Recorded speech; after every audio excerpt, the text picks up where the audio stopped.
Hi friends, welcome to our channel. तो आज start करते हैं flow chart. Flow chart is nothing but a graphical presentation of a process, और हम इसको एक डॉक्यूमेंटेशन भी बोलते हैं किसी प्रोग्राम के प्रोसेस के बारे में। यानी कि जैसे कोई कंप्यूटर होता है, कंप्यूटर में हम इनपुट दे देते हैं और इनपुट देने के बाद वो इंटरनली कुछ प्रोसेस करता है और उसके बाद में वो आउटपुट जनरेट करता है। तो जो ये जो प्रोसीजर है इनपुट का और प्रोसेस का और आउटपुट का, अगर हम इसको एक ग्राफिकल प्रेजेंटेशन बनाएं तो वो फ्लो चार्ट हमारा बन जाता है। दोस्तों, अगर कोई भी टिपिकल प्रोग्राम है वो एक टेक्निकल लैंग्वेज में कोड किए जाते हैं, लिखे जाते हैं, जैसे सी प्लस लैंग्वेज, सी या जावा, आपने इनका नाम सुना होगा। तो कोई भी प्रोग्राम है अगर वो इस लैंग्वेज में लिखा होगा तो नॉन टेक्निकल बंदे को, यानी जो आईटी फील्ड का बंदा नहीं है, आईटी फील्ड का पर्सन नहीं है, उसको समझने में प्रॉब्लम आ सकती है। तो एक नॉर्मल व्यक्ति को, यानी हमारे जैसे को, ये जो नॉन आईटी फील्ड का होता है उसको समझने के लिए सिंपल लैंग्वेज में हम क्या करते हैं, एक फ्लो चार्ट बना देते हैं और ये डॉक्यूमेंटेशन भी हो जाती है उस प्रोसेस की, क्योंकि हमें वो प्रोसेस कहीं ना कहीं लिखना तो होता ही है। अगर हम उसको स्पेशली सीखेंगे तो हमें कोडिंग सीखनी पड़ेगी, लैंग्वेज सीखनी पड़ेगी। तो दोस्तों, अब जैसे कि हम यहाँ पे एक एग्जांपल ले लेते हैं कैल्सी का, कैलकुलेटर का। तो कैल्सी कैसे काम करता है इंटरनली, उसको हम कहेंगे, क्या कहेंगे, फ्लो चार्ट। यानी उसके जो इंटरनल प्रोसेस होता है, जैसे ये कैल्सी है और कैल्सी में जो आप ये ग्रीन कलर का बटन देख रहे हैं, तो इसको अगर ऑन कर देंगे तो ये ऑन हो जाएगा। यानी ऑन का मतलब है ऑन और एसी का मतलब है अकाउंट क्लियर। यानी कि अब तक जो भी इसमें ट्रांजैक्शन थी या जो भी प्रोसेस हो रहा था वो ऑल क्लियर हो गया। एसी बोले तो ऑल क्लियर हो गया है। यानी कि अभी एक फ्रेश हमारे पास स्क्रीन आ गई है। अब हम इसमें फ्रेश कुछ भी कर सकते हैं। जैसे मैंने 2+2 किया और इक्वल टू कर देंगे 4 आ जाएंगे। लेकिन अगर मुझे कोई नेक्स्ट कैलकुलेशन इसमें करनी है तो मुझे पहले एसी अकाउंट क्लियर करना पड़ेगा, क्योंकि ऑन तो ये एक बार हो गया। उसके बाद हम ऑन एसी क्यों करते हैं, क्योंकि हमें अकाउंट क्लियर करना होता है। अकाउंट क्लियर का मतलब है कि जो मैंने 2+2 किया, 4 किया, तो वो अब क्लियर हो जाएगा। यानी उसमें, इस कैल्सी में उस कैलकुलेशन का रिकॉर्ड अब नहीं है। अगर मैं अब 3+3 करूँगा तो ये 6 हो जाएगा, ना कि पहले वाला 4 जोड़कर। अगर उसके बाद अकाउंट क्लियर कर देंगे। तो ये जो इंटरनली कैसे प्रोसेस कर रहा है इसके ऊपर हम बनाते हैं फ्लो चार्ट। तो फ्रेंड्स, देख लेते हैं। इसके कुछ सिंबल होते हैं बेसिक, और कुछ होते हैं इसके मैथमेटिकल सिंबल। तो दोस्तों, हम एक सिंबल देखते हैं, जो हमारे मैथमेटिकल सिंबल होते हैं ना। तो अगर हम सिंबल देखें दोस्तों, तो जो हमारे मैथमेटिकल होते हैं, यानी जो मैथ में यूज होते हैं, वो होते हैं इस तरीके से। अगर हम मोर देन और इक्वलिटी का सिंबल इस तरीके से बनाते हैं, प्लस का इस तरीके से बनाते हैं, माइनस का इस तरीके से बनाते हैं, और मल्टीप्लाई का इस तरीके से बनाते हैं, और डिवीजन इस तरीके से बनाते हैं। और अगर हमें किसी की पावर देनी है, यानी ए की पावर n, तो हम इस तरीके से उसको लिखते हैं। और दोस्तों, लेकिन अगर हम ये फ्लो चार्ट, यानी फ्लो चार्ट बनाने के टाइम पे जो हम यूज करेंगे इस तरीके के सिंबल, वो कुछ इस तरीके से होंगे दोस्तों। क्योंकि फ्लो चार्ट के टाइम पे हम देखते हैं कि जो हमारा कीबोर्ड होता है कंप्यूटर या लैपटॉप का, उसमें जो सिंबल कीबोर्ड में मिल जाएंगे उसी को हम यूज करेंगे इसमें। अब आपने अगर नोटिस किया हो तो इक्वल टू और मोर देन का सिंबल जो एक साथ होता है, ये कीबोर्ड में नहीं होता है। इसलिए हम, अगर हमें ये कुछ यूज करना है इक्वल टू और मोर देन, तो इस तरीके से हम यूज करेंगे। प्लस होता है, माइनस होता है, मल्टीप्लिकेशन ये वाला नहीं होता, तो इसलिए हम ये वाला सिंबल यूज करेंगे। डिवीजन के लिए दोस्तों हम ये वाला सिंबल यूज करेंगे। और ए की पावर n, अगर कहीं हमें पावर का यूज करना है तो हम ऐसे ना लिख के, एक उल्टा बी होता है ना, अगर आप कीबोर्ड में जो 6 होता है न्यूमेरिक में, उसके ऊपर एक उल्टा बी छोटा सा लिखा होता है, तो इसका मतलब है पावर। तो अब ए की पावर कितनी थी, n, तो n को हम ऊपर ना लिख के इसके बराबर में लिख देंगे ए की पावर n। तो ये कुछ टेक्निकल वर्ड हैं, इन्हें आप देख लें और समझ लें। जब हम फ्लो चार्ट बनाएंगे तो ये हमें क्या करने होंगे, यूज करने होंगे फ्लो चार्ट बनाने के टाइम पर। तो दोस्तों अब देख लेते हैं जो फ्लो चार्ट के बेसिक होते हैं, बॉक्स होते हैं। तो जो बेसिक हमारा चार्ट होता है वो कुछ होगा इस तरीके से, मैं वो बना के दिखा देता हूँ। बेसिक चार्ट दोस्तों इस तरीके से हमारा होगा। और सबसे पहले हमारा आएगा स्टार्ट। अगर हम स्टार्ट कर देंगे, स्टार्ट कुछ इस तरीके से हमारा होगा। यहाँ पे हमें स्टार्ट लिख देना है। उसके बाद दोस्तों हमारा आता है कॉल। कॉल का मतलब मैं बताता हूँ आपको। इसका मतलब होता है CAWL। इसका मतलब होता है क्लियर ऑल वर्किंग लोकेशन। तो ये हमें रेक्टेंगल फॉर्म में बनाना होता है। उसके बाद हम करते हैं दोस्तों इनपुट। जैसे इनपुट का होता है कुछ इस तरीके से बॉक्स। इसमें हम जो भी इनपुट हमारा कुछ आइटम है वो हमें लिखना होता है। और दोस्तों एक बात और याद रखनी है कि जो भी हम इसमें लिखेंगे चार्ट बनाते टाइम, वो हम यूज करेंगे कैपिटल लेटर, कैप्स में हम लिखेंगे सारे के सारे, स्मॉल लेटर में हम नहीं लिखेंगे। इनपुट के बाद दोस्तों हमारा आता है प्रोसेसिंग। तो इसमें हम प्रोसेसिंग यानी प्रोसेस हमारा क्या हो रहा है। उसके बाद दोस्तों आउटपुट आएगा, लेकिन टेक्निकल लैंग्वेज में हम आउटपुट यहाँ पे नहीं लिखते हैं, हम लिखते हैं प्रिंट। यानी अगर कोई चीज़ हमें आउटपुट करनी है, आउटपुट यहाँ पे किसके फॉर्म में आएगा, प्रिंट के फॉर्म में। तो हम यहाँ पे कर देंगे प्रिंट। प्रिंट हमें क्या करना है वो यहाँ पे हम लिख देंगे प्रिंट। और प्रिंट के बाद में हम यानी हमारा आउटपुट आ गया। तो दोस्तों हमें क्या कर देना है, हमें अपना जो है फ्लो चार्ट कर देना है बंद, यानी कि स्टॉप कर देंगे। तो स्टॉप। तो फ्रेंड्स ये हमारे आगे बेसिक सिंबल। तो बेसिक बॉक्स आगे 1 2 3 4 5 6।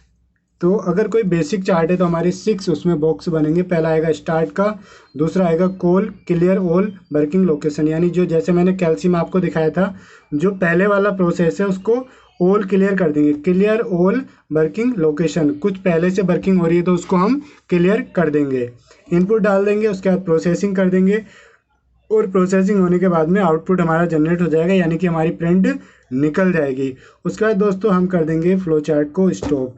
तो इसमें कुछ बेसिक बातें और हैं। बेसिक बातें हैं कि जो हमारा बॉक्स होगा इनपुट का, यानी कि अगर हम इनपुट कुछ चीज़ कर रहे हैं, इनपुट एंड आउटपुट के जो बॉक्स होंगे ना दोस्तों, आउटपुट बोले तो प्रिंट, ये होंगे सेम बॉक्स।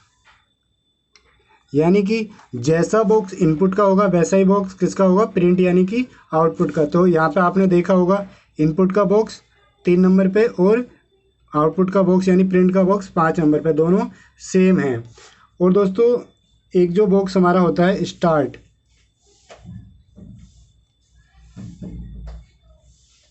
एंड स्टॉप, तो जो हमारा स्टार्ट का बॉक्स होगा और जो हमारा स्टॉप का बॉक्स होगा वो भी सेम बॉक्स होगा। तो यहाँ पे आप नोटिस कर सकते हैं थोड़ा बड़ा बन गया, लेकिन ये बॉक्स सेम होता है स्टार्ट और स्टॉप का। तो आपको इस बात का भी ध्यान रखना है कि ये बॉक्स सेम होने चाहिए, स्टार्ट का बॉक्स और स्टॉप का बॉक्स सेम हो, और इनपुट और आउटपुट का बॉक्स सेम हो, और जो हमारी प्रोसेसिंग होगी वो रेक्टेंगल फॉर्म में ही होगी, इसी फॉर्म में, और जो कॉल आएगा वो भी इसी फॉर्म में आएगा। ये हमारा फिक्स है। तो दोस्तों ये हमारी बेसिक बातें होगी कंप्लीट। और सिंबल आपको यही यूज करने, कोई अपनी तरफ से नया सिंबल ऐड नहीं करना है, नया बॉक्स आपको ऐड नहीं करना है। जो बॉक्स स्पेसिफाइड है वो ही आपको यूज करने हैं। और फ्रेंड्स इसके बाद हमें कुछ ना वेरिएबल और लिखने होते हैं, डिफाइनिंग वेरिएबल। अगर आपने फ्लो चार्ट देखे होंगे तो यहाँ पे साइड में लिखना होता है ना डिफाइनिंग वेरिएबल। तो ये तो एक एग्जाम्पल है, इसलिए इसमें कुछ वेरिएबल नहीं है, लेकिन हमें वो भी यहाँ पे लिखने होते हैं। वेरिएबल का मतलब होता है जैसे कॉल है, तो कॉल की यहाँ पे फुल फॉर्म हम लिख देंगे क्लियर ऑल वर्किंग लोकेशन। यानी हम किसी चीज़ को अगर रिप्रेजेंट कर रहे हैं ए से, तो ए हमने किसके लिए यूज किया है उसकी यहाँ पे हम डिफाइन कर देंगे, यानी वेरिएबल कर देंगे। तो दोस्तों ये बेसिक बातें हो गई हैं। अब देख लेते हैं क्वेश्चन नंबर 1। और क्वेश्चन नंबर 1 है कुछ इस तरीके से। तो अगर आप ये देखेंगे ना, देख सकते हैं, input the length and breadth of a rectangle form, जो फॉर्म है, calculate and print its area. तो आप देख सकते हैं इनपुट क्या क्या है इन्होंने, लेंथ एंड ब्रेथ और of a rectangle form, calculate and print, यानी कि आउटपुट हो गया, प्रिंट क्या हो गया, इट्स एरिया। तो इसका हमें एरिया करना है। तो आप ये क्वेश्चन नोट डाउन भी कर सकते हैं, या मैं इन सारे क्वेश्चन का ना एक पीडीएफ बना के लिंक वीडियो के डिस्क्रिप्शन में दे दूंगा, आप ये क्वेश्चन वहाँ से भी डाउनलोड कर सकते हैं। तो दोस्तों पहला जो हमने क्वेश्चन देख लिया है, और क्वेश्चन देखने के बाद में हम करते हैं इसको सोल्व। क्वेश्चन नंबर हमारा 1 है। तो स्टार्ट हम करेंगे इसको सेम उसी फॉर्मेट में। स्टार्ट करने का जो सिंबल है वो कुछ इस तरीके से है, थोड़ा आप इस पर ध्यान दे सकते हैं क्योंकि मैं वेस्टर्न बना रहा हूँ तो कुछ वो आ सकती है। उसके बाद फ्रेंड्स हमने क्या करना है, कॉल, स्टार्ट कॉल तो हर बार आएगा ही आएगा, हर किसी में स्टार्ट कॉल, ठीक है। उसके बाद क्या करना है हमें, इनपुट। इनपुट का बॉक्स कैसा बनेगा, कुछ इस तरीके से। इनपुट हमें यहाँ पे लिखना है प्रॉपर, और इनपुट हमें क्या करना है, लेंथ एंड ब्रेथ। तो लेंथ को रिप्रेजेंट कर देंगे एल से और कोमा लगा के कर देंगे ब्रेथ। तो जो मैंने लास्ट बेसिक चार्ट में बताया था, डिफाइनिंग वेरिएबल, तो डिफाइनिंग वेरिएबल का दोस्तों यहाँ पे मतलब है कि जो मैंने एल किसके लिए रिप्रेजेंट किया है, लेंथ के लिए, और बी किसके लिए क्या है, ब्रेथ के लिए।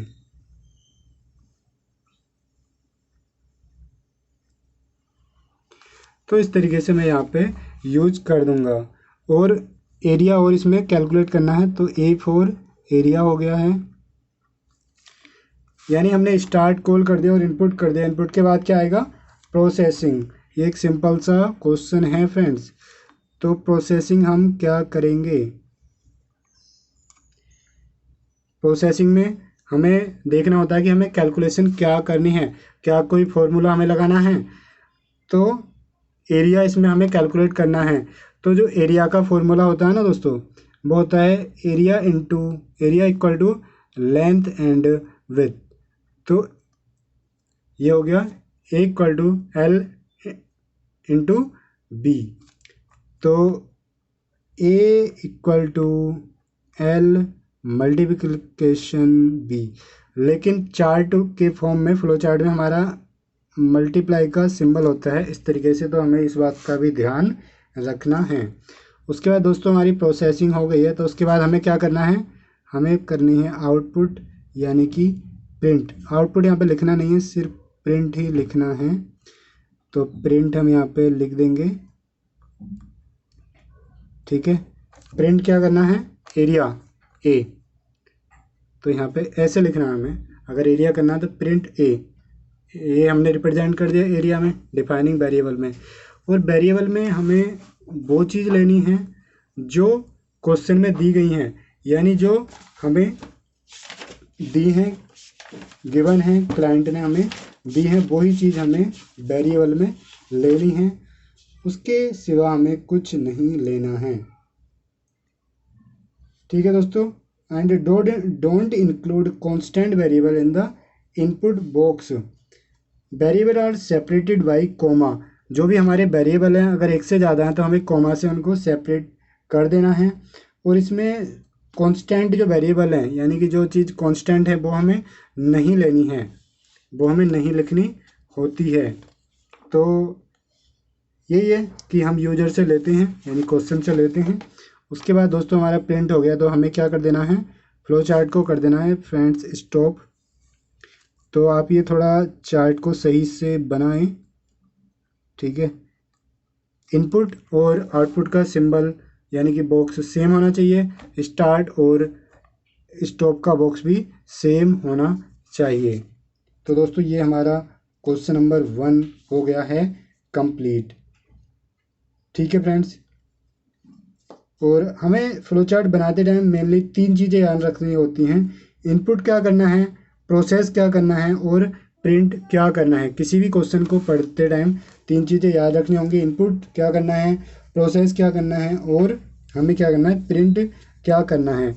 और ये जो हमने वेरिएबल डिफाइन किए हैं ना, इसमें हम कोई स्पेशल करैक्टर से किसी वेरिएबल को रिप्रेजेंट नहीं कर सकते। Star, at the rate, has, तो स्पेशल करैक्टर से हम रिप्रेजेंट नहीं कर सकते। और ना ही हम किसी नंबर से इनको रिप्रेजेंट कर सकते हैं। यानी कि एल यानी लेंथ के लिए हमने 1 लिख दिया, ऐसा नहीं कर सकते। नंबर हम यूज कर सकते हैं लेकिन फर्स्ट में नहीं, सेकंड नेम में। जैसे कि एरिया अगर मैं कर दूं, यानी एरिया के लिए मैं यूज कर दूं A1 फॉर एरिया, तो ये ठीक है, ये राइट है। लेकिन अगर मैं कर दूं 1A एरिया, तो इस तरीके से ये रॉन्ग है। या फिर मैं 1 इक्वल टू एरिया कर दूं, तो ये भी क्या है, रॉन्ग है। या स्टार मैं कर दूं एरिया, यानी हमें स्पेशल करैक्टर तो यूज ही नहीं करना। न्यूमेरिक भी हमें पहले यूज नहीं करना है।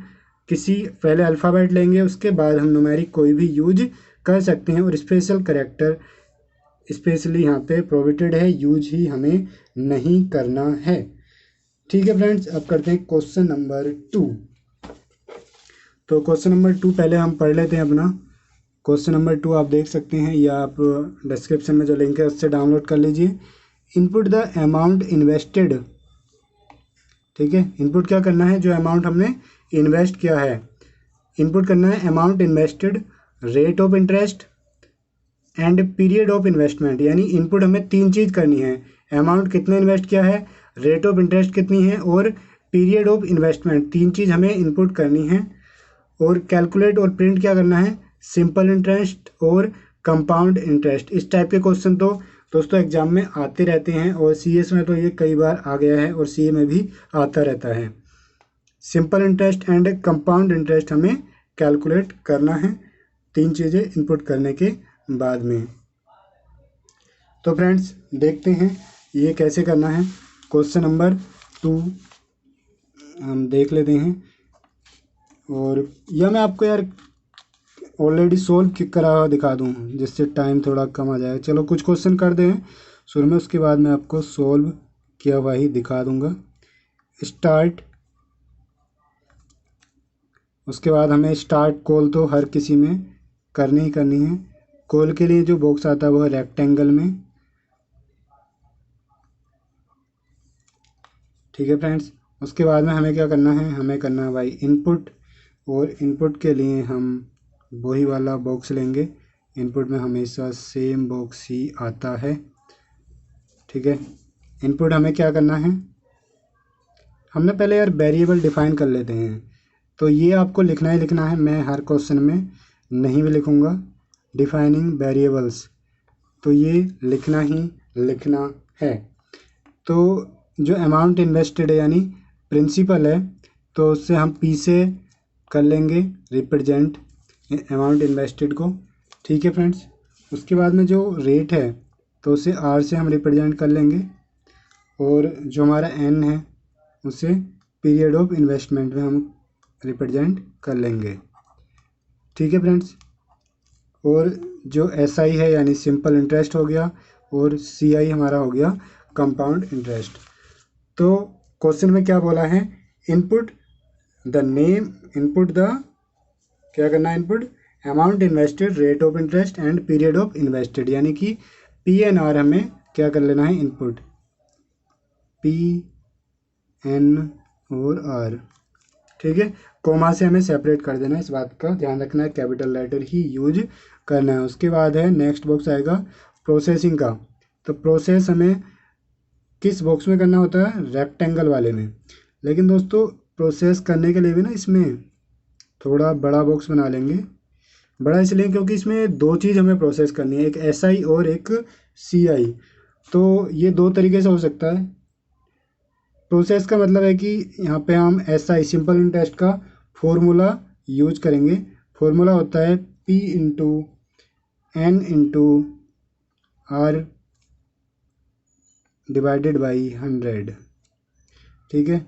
और CI का जो फॉर्मूला होता है वो होता है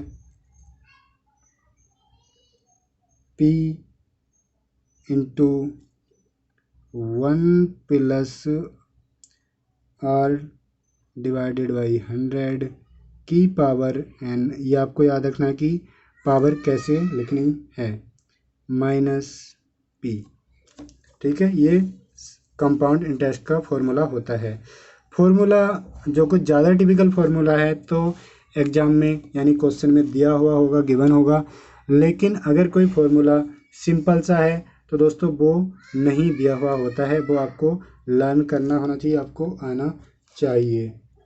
तो ये फॉर्मूला होता है, हमें कैलकुलेट यहाँ पे नहीं करना है। उसके बाद हमें क्या कर देना है, हमें आउटपुट यानी कि हमें प्रिंट अपना निकाल देना है। प्रिंट का बॉक्स कैसा होना चाहिए, जैसा हमारा इनपुट का है। प्रिंट हमें क्या करना है, क्वेश्चन के अकॉर्डिंग। क्वेश्चन में गिवन है कि प्रिंट क्या करना है, तो जो हमने क्वेश्चन है उसमें प्रिंट का ये है, calculate and print simple interest and compound interest. तो प्रिंट हम कर देंगे भाई SI कोमा से इसको सेपरेट कर देंगे। प्रिंट कर दिया तो उसके बाद क्या करना होता है, स्टॉप। तो उसके बाद में हम कर देंगे स्टॉप। तो फ्रेंड्स इसमें भी हमारे 6 बॉक्स बने हैं, ठीक है। ये भी एक सिंपल क्वेश्चन है। जो पहला वाला क्वेश्चन है ये तो एग्जाम में आने के चांसेस बहुत कम है, लेकिन जो सेकंड है CI और SI हमने कैलकुलेट किया है, ऐसे क्वेश्चन एग्जाम में अक्सर आ जाते हैं। 4 मार्क्स का ये आ सकता है। उसके बाद दोस्तों हम देखते हैं क्वेश्चन नंबर 3। क्वेश्चन नंबर 3 है, ये देख सकते हैं, ये भी एक सिंपल क्वेश्चन है लेकिन एग्जाम पॉइंट ऑफ व्यू से काफ़ी ज़्यादा इम्पोर्टेंट है। तो ये है इनपुट 4 नंबर, कोई भी 4 नंबर इनपुट करने हैं। 3 चीज़ें याद रखनी है, इनपुट क्या करना है, प्रोसेस क्या करना है और आउटपुट यानी प्रिंट क्या करना है। Input 4 number, print the sum of first 3 number and average of last 2 number. तो ये क्वेश्चन डिस्क्रिप्शन में लिंक है, आप देख सकते हैं। और अब हम दोस्तों क्वेश्चन नंबर 3 को करते हैं सोल्व। और डिफाइनिंग वेरिएबल में इसमें ये क्वेश्चन काफ़ी इंपॉर्टेंट है यार, छोटा है लेकिन ट्रिकी क्वेश्चन है। अगर आप नहीं समझेंगे तो आपसे ये नहीं हो पाएगा। ये कह रहा है इनपुट 4 नंबर, तो हमें 4 नंबर इनपुट कर लेते हैं। लेट सी ABCD हमने ले लिए, हमने एज्यूम कर लिया एनी 4 नंबर, ठीक है। एनी 4 हमने नंबर ले लिए हैं। इन्हें बोला भाई, इन्हें बताया तो है नहीं कि कौन से 4 नंबर ले रहे हैं, तो हमने एज्यूम कर लिया कि ABCD हमारे 4 नंबर हैं। और S रिप्रेजेंट कर लिया S फॉर सम, और एवरेज के लिए हमने यूज कर लिया AB, क्योंकि A ऑलरेडी यूज हो चुका है तो एवरेज के लिए हम AB यूज कर लेंगे। ये डिफाइनिंग वेरिएबल आपको लिखने हैं हमेशा, अदरवाइज आपके मार्क्स कट जाएंगे। उसके बाद दोस्तों हम स्टार्ट कर देंगे, ठीक है। स्टार्ट कॉल ये आपको करना ही करना है। और मैं अभी इस क्वेश्चन के बाद स्टार्ट कॉल को छोड़ दूंगा, तो अब वो आपको ही करना होगा। CALL call, clear all working location. Call के बाद क्या आता है, क्या आता है, इनपुट। तो इनपुट हमें किस तरीके का बॉक्स बनाना होता है इनपुट में, ये बात आपको ही ध्यान रखना होगा। इनपुट और प्रिंट का बॉक्स होता है सेम। तो देख सकते हैं इनपुट का बॉक्स कुछ इस तरीके से है, ABCD, थोड़ा बड़ा बनाना ये। तो 4 हमने नंबर इनपुट कर लिए। उसके बाद क्या होता है दोस्तों, प्रोसेस। तो प्रोसेस में हमें देखना होता है कि कितने प्रोसेस हमें करने हैं। जैसे लास्ट वाले क्वेश्चन में CI और SI हमने कैलकुलेट किया था, तो हमने एक 2 लाइन का यानी बड़ा बॉक्स यहाँ पे बनाया था। और अगर आप 2 लाइन का बड़ा बॉक्स नहीं बनाना चाहते तो आप इस तरीके से भी यहाँ पे कर सकते हैं, यानी एक बॉक्स में आप रेक्टेंगल में SI कैलकुलेट करें और सेकंड वाले बॉक्स में आप CI कैलकुलेट करें। इस तरीके से भी आप 2 बॉक्स भी यहाँ पे बना सकते हैं। ये लाइन सीधी होनी चाहिए, तो ये भी आप बना सकते हैं। उसके बाद यहाँ पे प्रिंट कर दें, उसके बाद स्टॉप कर दें, तो एक बॉक्स आपका बढ़ जाएगा। अगर 2 कैलकुलेशन है, या तो बड़ा बॉक्स में एक में ही कर दें, या फिर अलग अलग बॉक्स भी बना सकते हैं। इसी तरह से क्वेश्चन नंबर 3 में भी चूँकि यहाँ पे 2 कैलकुलेशन है, यानी कि एवरेज निकालना है और सम निकालना है, तो इसी के लिए हमने एक बड़ा बॉक्स बना दिया है। आप चाहें तो 2 बॉक्स भी बना सकते हैं। ठीक है फ्रेंड्स, तो यार अब क्या करना है, अब हमें क्वेश्चन के according sum of first 3 number निकालना है। सम को हमने रिप्रेजेंट किया एस से, तो S equal to 1 + b + c, और एवरेज ऑफ लास्ट 2 नंबर। तो लास्ट 2 नंबर हमारे कौन से हैं, c + d / 2। उसके बाद हमें प्रिंट क्या कर देना है, प्रिंट का बॉक्स कैसा होना चाहिए, जैसा था इनपुट का बॉक्स। और दोस्तों हमने प्रिंट कर दिया है। प्रिंट हमें क्या करना है, सम एंड एवरेज AB। उसके बाद हमें क्या कर देना, हमें स्टॉप कर देना है। ठीक है, ये हमारा हो गया क्वेश्चन नंबर 3। छोटे छोटे क्वेश्चन है ना। तो दोस्तों क्वेश्चन नंबर 4 हम पढ़ चुके हैं। जो क्वेश्चन नंबर 4 था वो है input radius calculate and print the area and circumference of a circle. कोई सर्कल है, उसका रेडियस इनपुट करना है और कैलकुलेट करना है एरिया एंड सर्कमफ्रेंस। तो दोस्तों मैंने ये क्वेश्चन यार कुछ सॉल्व कर दिए हैं, क्योंकि टाइम कम लगे आप लोगों का, और मैं इसको डिफाइन अब कर देता हूँ। तो रेडियस हमने R से रिप्रेजेंट कर दिया है डिफाइनिंग वेरिएबल्स में, एरिया A से, और सर्कमफ्रेंस C से फ्रेंड्स हमने कर दिया है रिप्रेजेंट। उसके बाद हमें स्टार्ट कर दिया है क्वेश्चन को। क्वेश्चन वैसे ही स्टार्ट होगा, स्टार्ट और कॉल सेम होंगे। उसके बाद इनपुट हमें क्या करना है, रेडियस R से रिप्रेजेंट किया तो इनपुट R कर दिया है। और फ्रेंड्स इसमें भी सेम वही बात है, यानी कि 2 कैलकुलेशन है, 2 प्रोसेस हैं। तो हमें क्या करना है भाई, एक बड़ा बॉक्स बना दो, या फिर क्वेश्चन नंबर 3 में जैसे मैंने दिखाया है, आप 2 क्या कर सकते हैं, क्वेश्चन नंबर 2 में 2 बॉक्स छोटे छोटे बना सकते हैं। ठीक है, और एरिया का ना फॉर्मूला होता है। तो यार कुछ सिंपल फार्मूले तो आपको लर्न करने होंगे, लेकिन इस टाइप के फार्मूले most of the time exam में गिवन होते हैं। तो जो एरिया का फॉर्मूला होता है और सर्कमफ्रेंस का फॉर्मूला होता है वो है इस तरीके से। एरिया का फॉर्मूला है पाई इंटू R की पावर 2, और सर्कमफ्रेंस का फॉर्मूला है 2 इंटू पाई इंटू R। तो ये होता है।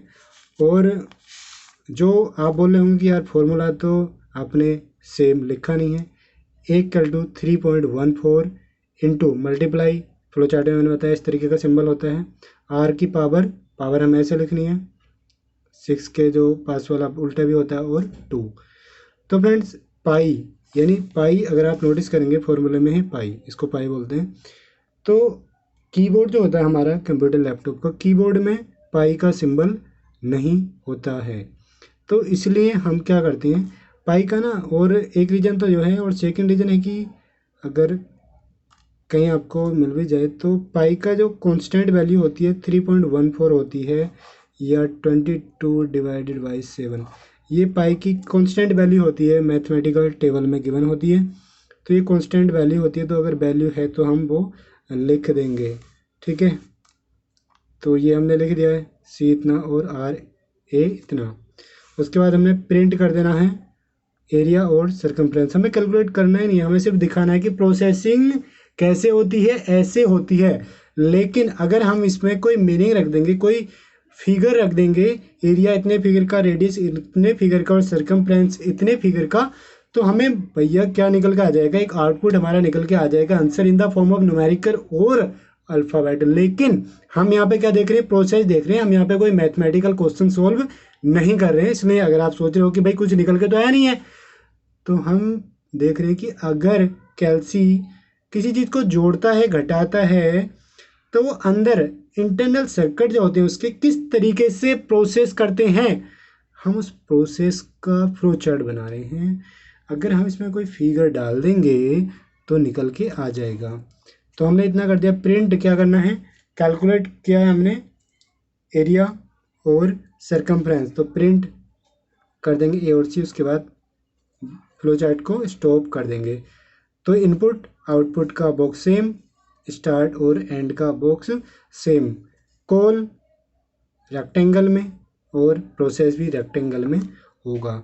तो फ्रेंड्स ये इस तरीके से होता है। उसके बाद हम देखते हैं क्वेश्चन नंबर अपना 5। क्वेश्चन नंबर 5 काफ़ी इंपॉर्टेंट क्वेश्चन है। Input the name sales of a salesman. क्या चीज़ इनपुट करनी है, दो चीज़, नेम और sales of a salesman. Name और सेल्स ऑफ ए सेल्समैन हमने भैया इनपुट कर ली है। तो आप देख सकते हैं मैंने डिफाइनिंग वेरिएबल, आपको ना क्वेश्चन पढ़ते पढ़ते लिख लेने हैं। जैसे मैंने यहाँ पे क्वेश्चन पढ़ा और मैंने defining variable n equal to name और s इक्वल टू सेल यहाँ पे लिख लिए हैं। उसके बाद आगे हम देखते हैं कैलकुलेट एंड प्रिंट। कैलकुलेट और प्रिंट क्या चीज़ करना है, तीन चीज़, नेम, सेल्स एंड कमीशन। तो एक नया वेरिएबल आ गया कमीशन, कमीशन यहाँ पे कर दिया है। तो पहले हमें क्वेश्चन पढ़ते पढ़ते जितने वेरिएबल समझ आते हैं वो लिख लेने हैं, और जितने समझ नहीं आते उनको बाद में, अगर कुछ नया आता है, नया एड ऑन होता है क्वेश्चन सॉल्व करते टाइम, तो हम यहाँ पे बाद में उसको डिफाइन कर देंगे। स्पेस तो हमारे पास होता ही है। उसके बाद तीन चीज़ हमें कैलकुलेट और प्रिंट करती है, नेम, सेल्स और कमीशन। और इसने बताया कि where commission is 10%, if sales are at least 25,000 और मोर। अगर सेल 25,000 या उससे ज़्यादा है तो कमीशन 10% है, एंड 5% अदरवाइज, और एनी अदर केस में क्या होगा, 5% कमीशन हमारा हो जाएगा। तो दोस्तों इसमें एक कंडीशन आ गई है, ये कंडीशन है ना, इफ़ सेल्स दिस। तो अगर कंडीशन आती है तो कंडीशन के केस में हम एक और बॉक्स यूज करते हैं, दैट इज डिसीजन बॉक्स। यानी डिसीजन लेने के लिए हम कंडीशन बॉक्स, यानी कंडीशन के केस में डिसीजन बॉक्स हम यूज करते हैं। और जितनी कंडीशन होंगी -1 उतने बॉक्स बनेंगे। 2 कंडीशन है तो एक बॉक्स, 3 कंडीशन है तो कितने बनेंगे, 2 बॉक्स। अगर एक दूसरे पे वो डिपेंडेंट है कंडीशन, इस केस में जितनी कंडीशन है -1 कर देंगे, इतने बॉक्स बनेंगे। अगर कंडीशन इंडिपेंडेंट है, यानी एक दूसरे से उनका कुछ लेना देना नहीं है, तो जितनी कंडीशन है उतने ही डिसीजन बॉक्स बनेंगे। ये कॉन्सेप्ट, ये क्वेश्चन नया है तो इसको देखते हैं। तो ठीक है दोस्तों, तो इतना तो क्लियर हो गया कि नेम और सेल से हमें इनपुट लेने हैं। स्टार्ट कॉल कर दिया है, इनपुट में नेम और सेल हमने ले लिए हैं। उसके बाद में हमें क्या करना है, हमने एक डिसीजन बॉक्स बना दिया है। ये हमारा है डिसीजन बॉक्स, ठीक है। पेपर में, एग्जाम में ये लिखना नहीं है, ये मैं सिर्फ समझाने के लिए डिसीजन बॉक्स लिखा है। इसका नाम है डिसीजन बॉक्स क्योंकि ये डिसीजन लेने के काम आता है। तो डिसीजन बॉक्स ऐसे बनता है, इसमें मैंने ये जो किया हुआ ना, ये इसको हम पढ़ेंगे is S for sale, is sale is more than और इक्वल टू 25,000, समझ रहे, मोर देन और इक्वल टू 25,000। इसमें लिखा था ना, where commission is 10% if sales are at least 25,000 और मोर। तो इसका मतलब क्या हो गया, कमीशन 10% होगा यदि सेल 25,000 के बराबर है या 25,000 से ज़्यादा है। तो हमने एक कंडीशन लगा दी, इज, ये जो लिखा है ना, ये है, इसको पढ़ेंगे इज सेल्स मोर देन और इक्वल टू 25,000। अगर मैंने कहा यस तो इधर हम यस कर देंगे, या नो, या हम यस इधर करके नो इधर भी कर सकते हैं, लेकिन क्वेश्चन के लिए हम इस तरीके से ही इसको करेंगे जिधर से क्वेश्चन सॉल्व करने में आसानी हो। तो यस यानी सेल हमारी 25,000 या उससे ज़्यादा है तो यस। तो इस केस में कमीशन कितना है, 10%। तो सी फॉर कमीशन, तो कमीशन कैलकुलेट कर देंगे, सी इक्वल टू एस इंटू 10/100। ये हमारा कमीशन 10% हो गया है। और अब देखेंगे इज सेल्स मोर देन और इक्वल टू 25,000, नो। तो इस केस में हमारा कमीशन कितना होगा, 5%। यानी कि अगर सेल 25,000 या उससे ज़्यादा नहीं है, यानी कि 25,000 से कम है, यानी 5,000, 10,000, 15,000 है, उसके इसमें सेल्स आ जाएगा, commission equal to sales into 5/100, 5% लगेगा। तो हमने कैलकुलेट कर दिया है। तो दोस्तों ये जो बीच में लटका रहेगा ना 10% कमीशन, तो जितने एम्प्लॉयज़ की यानी जितने कुछ लोगों की सेल हो सकता है 25,000 से ज़्यादा हो, कुछ की 25 से कम हो, कुछ की 25,000 हो, तो हम इसको कनेक्ट कर देंगे। यानी 5% कमीशन आया, 10% कमीशन आया, और प्रिंट निकालने से पहले इसको बोलेंगे कनेक्टर। ये स्ट्रेट लाइन के थ्रू आपको जोड़ना है, इसको ऐसे करके नहीं जोड़ना है, कलाकारी इसमें हमको नहीं दिखानी है। और ये यहाँ पे कनेक्ट कर देना। उसके बाद प्रिंट करना है नेम, सेल्स और कमीशन। उसके बाद स्टॉप कर देना है। तो दोस्तों इसमें अपना टाइम कम लगा है। अगर आपको कोई इश्यू है तो मुझे कमेंट ज़रूर करें, तो कमेंट में हम रिप्लाई देंगे। और कोई प्रॉब्लम है तो आप ऑडियो मैसेज भी छोड़ सकते हैं, ईमेल में प्रोवाइड कर दूंगा। अब देखते हैं क्वेश्चन नंबर 6। तो क्वेश्चन नंबर 6 काफ़ी इंटरेस्टेड है। क्वेश्चन नंबर 6 में दे रखा है same as example 5 but input for 100 salesman. देखो क्वेश्चन नंबर जो 5 हमने अभी सॉल्व किया उसमें एक सेल्समैन की बात की गई है कि अगर क्वेश्चन में एक सेल्समैन है ना, लेकिन ये कह रहा है अगर एक की जगह 100 होते, 100 सेल्समैन हो, तब क्या होगा। अब इसको बताइए आप कैसे सॉल्व करना है। मतलब एक के लिए तो हमने बना दिया, जैसे हमने एक के लिए सॉल्व किया है, तो क्या हम लिख दें प्लीज रिपीट इट 100 टाइम्स, ऐसे सही रहेगा क्या? नोट लिख देते हैं। नहीं भाई, ये गलत होगा। तो फिर इसको कैसे करना है, तो देखते हैं दोस्तों। इसको कुछ अलग तरीके से करना है। ये अपना क्वेश्चन नंबर 6 है। वेरिएबल सेम रहेंगे क्योंकि बस एम्प्लॉयज़ में चेंज किए हैं, उसमें एक था और इसमें 100 एम्प्लॉय हम कर दिए सेल्समैन यानी। तो स्टार्ट कॉल, और इसमें आपको ना कुछ नई कॉलम देखने को मिल रहे होंगे, x = 1 और x < और = 100। तो इस तरीके से कुछ अलग देखने को मिल रहा होगा। तो दोस्तों इसको बोलते हैं x = 1, जो इसको बोलते हैं काउंटर, है ना। ये होता है सेट द काउंटर, ठीक है। और ये होता है चेक द काउंटर, ठीक है। और आपको एक लास्ट में बॉक्स मिलेगा, इसको बोलते हैं इंक्रीमेंट द काउंटर, ठीक है। तो अब समझ लेते हैं। देखो स्टार्ट कॉल आ गया, ठीक है। और इसका मतलब है कि x = 1 हमने क्यों लिखा है, क्योंकि यहाँ पे हम 100 सेल्समैन की वैल्यू कैलकुलेट करेंगे।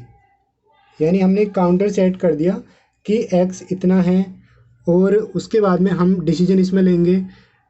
यानी एक सेल्समैन का ये हो गया।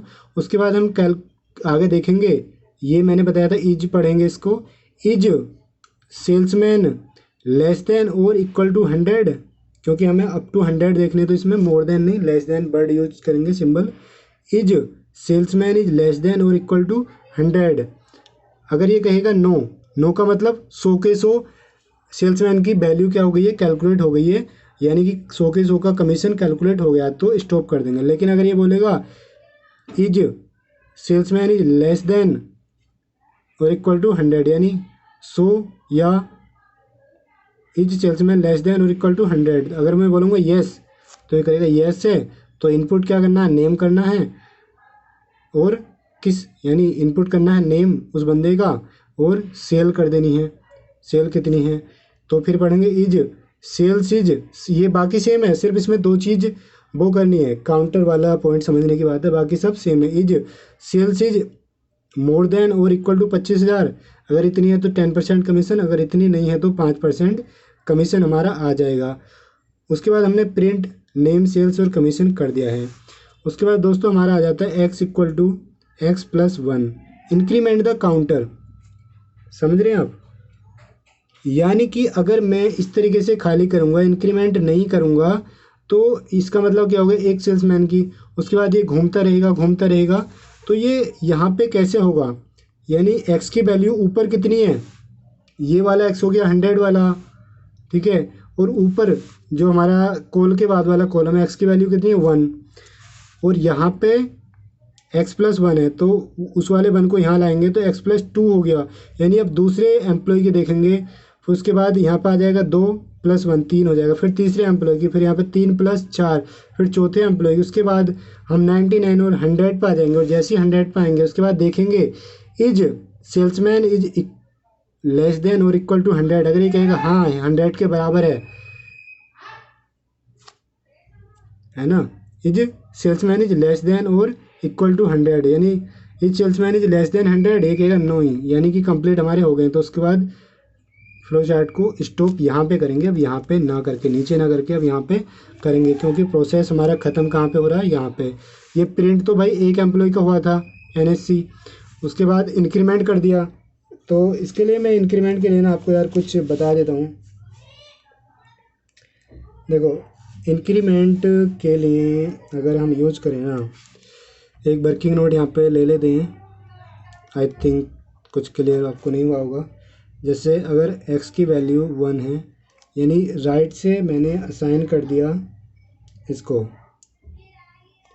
ठीक है, a की वैल्यू मैंने x असाइन कर दी, और उसके बाद x+1 मैंने कर दिया, तो यहाँ पे अगर मैं देखूँगा, है ना, तो x की वैल्यू ऊपर कितनी है 1+1, यानी x की वैल्यू अब कितनी हो जाएगी 2। जब एक प्रोसेस कंप्लीट होगी तो पीछे वाले को हमें छोड़ देना है, ठीक है।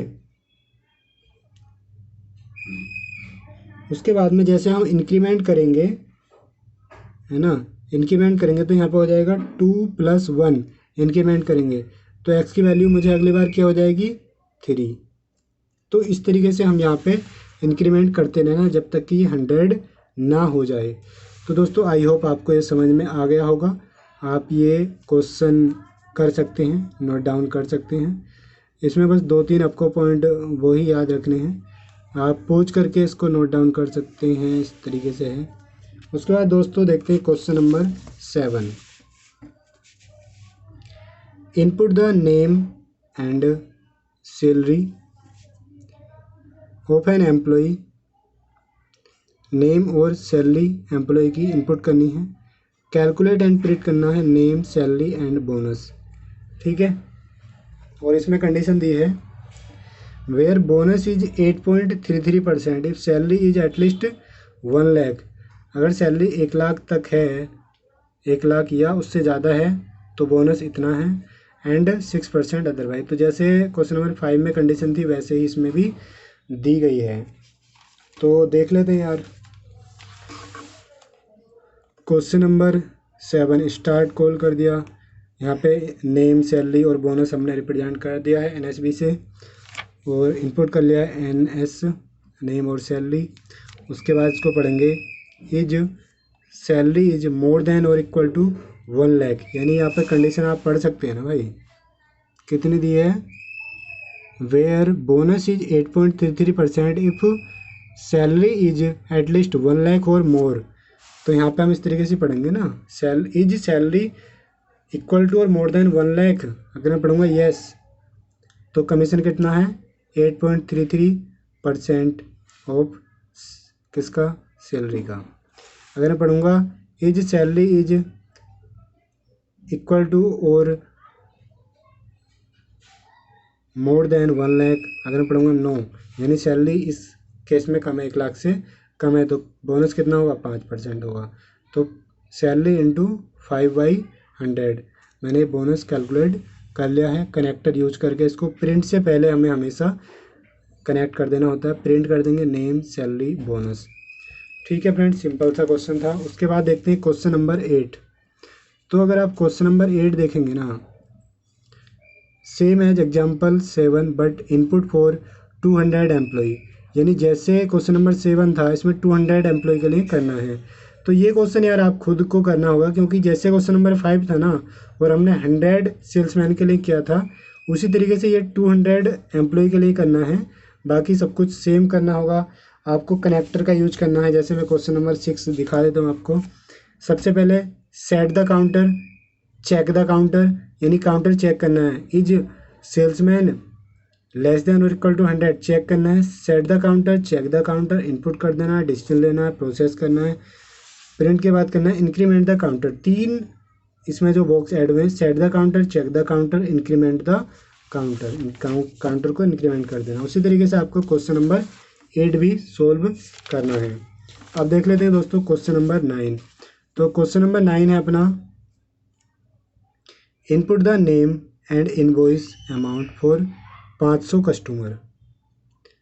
ठीक है, नेम करना है और इनवॉइस अमाउंट हमें इनपुट करना है। Where the invoice amount is at least 1 lakh और more, the customer are offered a discount of 5% and 2% otherwise.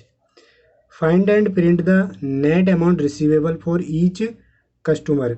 तो इसमें भी एक कंडीशन दी गई है, देख लेते हैं। क्वेश्चन नंबर 9 में नेम और इनवॉइस अमाउंट हमें क्या करना है, इनपुट करना है, डिस्काउंट देनी है और नेट रिसीवेबल हमें फाइनली प्रिंट करना है। और इसमें एक और देखनी होगी आपको, इसमें एक ही क्वेश्चन है बोल दिया, अमाउंट फॉर 500 एम्प्लॉई। ठीक है, तो 500 एम्प्लॉई का हमें करना है। और दोस्तों 500 एम्प्लॉय में भी अगर आप नोटिस कर रहे होंगे ना, ये एक एक एम्प्लॉय का बोल रहा कि एक एक एम्प्लॉय का अलग अलग करना है, सबका अभी तक टोटल 500 के 500 का नहीं पूछा है। ठीक है, तो आपको ये ध्यान से पढ़ना होगा, है ना। Net receivable for each customer 500 का करना है, लेकिन अलग अलग ईच कस्टमर का हमें कैलकुलेट करना है। तो सेम वही है, start call, set the counter, check the counter, is क्या है, एम्प्लॉय है ना, नहीं customer, is customer less than और इक्वल टू 500, यस लेस है। तो इनपुट कर देना है, क्या कर देना है इनपुट, नेम में, नेम और इनवॉइस अमाउंट। तो नेम और इनवॉइस अमाउंट हमने इनपुट कर दिया है। उसके बाद हमें देखना है is invoice amount more than और इक्वल टू 1 लाख। अगर मोर देन और इक्वल टू है यानी 1 लाख या उससे ज़्यादा है तो डिस्काउंट हम कितनी देंगे, तो हम डिस्काउंट देंगे इनको 5%। ठीक है, is invoice amount less than more than और इक्वल टू 1 लाख, यस। तो डिस्काउंट कितना होगा, इनवॉइस अमाउंट इंटू 5/100, 5% डिस्काउंट है। Is invoice amount is more than और इक्वल टू 1 लाख, यानी इनवॉइस अमाउंट 1 लाख से कम है, नो है ना। तो डिस्काउंट कितना होगा, इनवॉइस अमाउंट इंटू 2/100 दिया हुआ है भाई, 2% होगा ना, 2% अदरवाइज। क्वेश्चन मैंने डिस्क्रिप्शन में PDF लिंक है उसके थ्रू दे दिए आपको, क्वेश्चन वहाँ से देख सकते हैं। 2% आ गया। उसके बाद इनवॉइस अमाउंट NA, NA का मतलब है, NA क्वेश्चन में दिया नहीं ना कैलकुलेट करके, NA का मतलब है नेट रिसीवेबल। तो हमें प्रिंट फाइनली क्या करना है, नेट रिसीवेबल। तो प्रिंट करने से पहले हमें नेट रिसीवेबल कैलकुलेट भी करना होगा। और नेट रिसीवेबल का मतलब है इनवॉइस अमाउंट माइनस डिस्काउंट, जितना इनवॉइस अमाउंट था उसमें से डिस्काउंट लेस करने के बाद में। उसके बाद प्रिंट क्या करना है, NA नेट रिसीवेबल। उसके ये एक एम्प्लॉय का आ गया, ठीक है। उसके बाद इंक्रीमेंट कर देना सेकंड के लिए, जो मैंने यहाँ पे बताया था ना x+1 वाला फॉर ट्रिक, ठीक है, ये वाली आपको। तो उसके तरीके से आपको यहाँ पे इंक्रीमेंट द काउंटर कर देना है और इंक्रीमेंट काउंटर को चेक द काउंटर्स के पहले कनेक्ट कर देना है। Set the counter, check the counter, यानी ये ऐड होके आएगा और उसकी वैल्यू बढ़ जाएगी, बढ़ने के बाद में हम चेक करेंगे। और जब 500 कंप्लीट हो जाएंगे तो यहाँ पे कर देंगे स्टॉप, ठीक है। इस तरीके से ये अपना होगा। तो आप नोट डाउन कर सकते हैं अगर अभी तक आपने नोट डाउन नहीं किया है। सेट द काउंटर, उसके बाद चेक करेंगे काउंटर को और उसके बाद इनपुट करेंगे इनवॉइस अमाउंट मोर देन और इक्वल टू 1 लाख। अगर येस है तो डिस्काउंट जो होगा 5% होगा, अगर नो है तो डिस्काउंट हमारा 2% होगा। और net receivable invoice amount minus discount होगा, प्रिंट कर देंगे नेट रिसीवेबल। उसके बाद काउंटर को इंक्रीमेंट कर देंगे, बढ़ा देंगे। और जब हमारा 500 एम्प्लॉय की कैलकुलेशन कंप्लीट हो जाएगी, यानी कि इज कस्टमर लेस दैन और इक्वल टू 500। तो अगर ये 9 आ जाएगा तो स्टॉप हो जाएगा, यानी 500 के हमने कैलकुलेशन भैया कर ली है यहाँ पे। ठीक है फ्रेंड्स, तो इस क्लास का ये क्वेश्चन नंबर लास्ट है, यानी कि क्वेश्चन नंबर कितना होगा 10। ठीक है, चलो भाई आज का लास्ट क्वेश्चन हम कर लेते हैं। क्वेश्चन नंबर 10 है फ्रेंड्स, ये है input for 500 employee the basic salary DNS allowance. क्या चीज़ इनपुट करनी है, बेसिक सैलरी और डीएनएस अलाउंस। बेसिक सैलरी को रिप्रेजेंट कर लेंगे बीएस से और डीएनएस अलाउंस को डीए से। Find and print the TDS which is charge. Print हमें क्या करना है, सिर्फ और सिर्फ टीडीएस जो चार्ज किया जाए किस पे, ऑन ग्रोस सैलरी पे ये चार्ज किया जाएगा। और ग्रोस सैलरी क्या है, basic salary plus DA according to following table. अगर सैलरी है 50,000 या उससे कम तो टीडीएस 0 हो जाएगा, और 50,000 से ज़्यादा है तो 5% on axis over 50,000। Income tax में अगर आप देखते हैं ना, अगर इनकम अप टू 2.5 लाख है तो टैक्स कितना होता है 0। अगर इनकम कितनी है 4 लाख है तो पूरे 4 लाख पर टैक्स लगता है, या 4 लाख माइनस 2.5 लाख, यानी जो बेसिक एग्जाम्पशन लिमिट से अबव है तो 2.5 लाख लेस करने के बाद 4 लाख में से कितना आएगा 1.5 लाख पे कितना लगेगा, जो भी हमारे रेट है 5% वो लग जाएगा अभी। ठीक है, तो उसी के अकॉर्डिंग में क्वेश्चन नंबर अपना 10 करना है। इनपुट कर देना है बेसिक सैलरी और DNS allowance. Start call, set the counter, check the counter 500 employee के लिए है। Is employee is less than और इक्वल टू 500, यस। तो इनपुट कर देंगे बेसिक सैलरी और डीएनएस अलाउंसेस। उसके बाद दोस्तों हम प्रोसेस करेंगे, क्योंकि जो हमारा टीडीएस है वो किस पे कैलकुलेट होगा, ग्रोस सैलरी पे एज पर क्वेश्चन। तो क्वेश्चन में ग्रोस सैलरी प्रोसेस में हम डिफाइन कर देंगे, क्योंकि जब हम कोई भी प्रोग्राम बनाएंगे तो उसमें भी ग्रोस सैलरी भी, मान लो हमने यहाँ पे क्या डाली है, बेसिक सैलरी और डीएनएस अलाउंस डाला है। तो ग्रोस सैलरी पे अगर हम टीडीएस कैलकुलेट करेंगे तो हमें पहले इन दोनों को ऐड भी तो करना पड़ेगा, यानी ग्रोस सैलरी बनानी भी तो पड़ेगी ना। तो इसलिए हमने एक प्रोसेस का कॉलम बनाया और इन दोनों को ऐड कर दिया, बेसिक सैलरी प्लस डीए को। उसके बाद हमने डिसीजन लिया, is gross salary less than और इक्वल टू 50,000। समझ रहे हो ना, अगर 50,000 तक है gross salary, yes TDS 0। Is salary gross salary less than और इक्वल टू 50,000, क्या ग्रोस सैलरी 50,000 या उससे कम है, ये कह रहा है नहीं। नहीं का मतलब क्या है, नो का मतलब क्या है, सैलरी यानी ग्रोस सैलरी 50,000 से ज़्यादा है, और जब ग्रोस सैलरी 50,000 से ज़्यादा होगी तो टीडीएस कितना होगा 5%। लेकिन किस अमाउंट पे, जो अमाउंट एक्सेस है 50,000 से, यानी 50,000 तक तो टीडीएस कितना है 0 है, और जो अमाउंट 50,000 से ज़्यादा है उस पे 5% का टीडीएस हम निकालेंगे। तो TDS equal to GS gross salary minus 50,000, क्योंकि 50,000 तक तो 0 है। तो ग्रोस सैलरी जितनी भी है उसमें से 50,000 हम लेस कर देंगे। और फॉर एग्जांपल अगर हमारी सैलरी ग्रोस सैलरी 60,000 है तो 60,000 माइनस 50,000 यानी 10,000 बचा, और 10,000 पे हम 5% टीडीएस लगा देंगे। और फ्रेंड्स कुछ एम्प्लॉय का ये होगा तो इसको कनेक्टर के थ्रू हम प्रिंट से पहले कनेक्ट कर देंगे, प्रिंट कर देंगे टीडीएस, ये हमारा एक एम्प्लॉय का आ गया। उसके बाद इंक्रीमेंट कर देंगे, और इंक्रीमेंट कब तक करते रहेंगे, जब तक 500 एम्प्लॉय का ना हो जाए। इस प्रोसेस को टेक्निकली लूप बोलते हैं, यानी कि रिपीट होता रहता है ऑटोमेटिकली जब तक 500 एम्प्लॉय के लिए ना हो जाए। और जब 500 एम्प्लॉय कंप्लीट हो जाएंगे तो ये हम फिर देखेंगे, check set the counter, check the counter, check the counter में देखेंगे इज एम्प्लॉय लेस देन और इक्वल टू 500, ये कहेगा नो का मतलब कि अब एम्प्लॉय 500 या उससे कम नहीं है, यानी कि 500 कंप्लीट हो गए हैं। तो फिर क्या करना है भाई, स्टॉप कर देंगे। ठीक है दोस्तों, तो ये होगी क्लास में हमारी फ्लो चार्ट की। नेक्स्ट क्लास में मिलते हैं। नेक्स्ट क्लास में हम करेंगे इसके बचे हुए 7 क्वेश्चन, और जो ये न्यूमेरिकल वाले क्वेश्चन हैं इनको भी हम करेंगे। तो फ्रेंड्स वीडियो अच्छी लगी हो तो लाइक कर देना, चैनल पे नए हो तो सब्सक्राइब कर देना। मिलते हैं नेक्स्ट वीडियो में, तब तक के लिए बाय बाय।